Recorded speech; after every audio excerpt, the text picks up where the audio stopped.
नमस्कार मित्रांनो, माझे नाव श्याम शिंदे आणि या न्यू ब्लॉगमध्ये तुम्हाला सर्वांचं स्वागत आहे. तर मित्रांनो, मी होतो रानामध्ये, तर माझे वडील म्हणले जाय घरी जाऊन डबा घेऊन ये जेवणाचा. तर चला मित्रांनो, आपण जाऊन जेवणात डबा घेऊन येऊ. तर भावांनो, आमच्याकडे पावसाने खूपच चिखल झालेला आहे.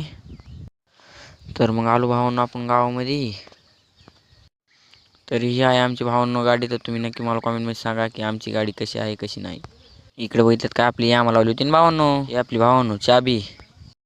तर भावांनो आपण कुलूप उघडून घेतला आहे, गेट उघडून. तर आपल्याला डबा भरायचा, चला आपण डबा भरूया.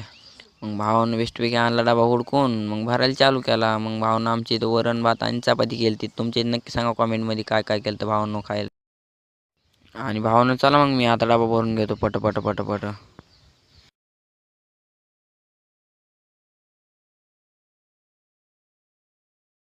मग भावानं घेतला माझ्यावाला मोबाईल, रानामध्ये चार्जिंग लावायला घ्यायचा होता. मग बेस्टपैकी चाललो भावानं आपण रानामध्ये. मग भावानं इकडे येऊन बघितलं तर गाणे बघा कशी लावत होते पाटील.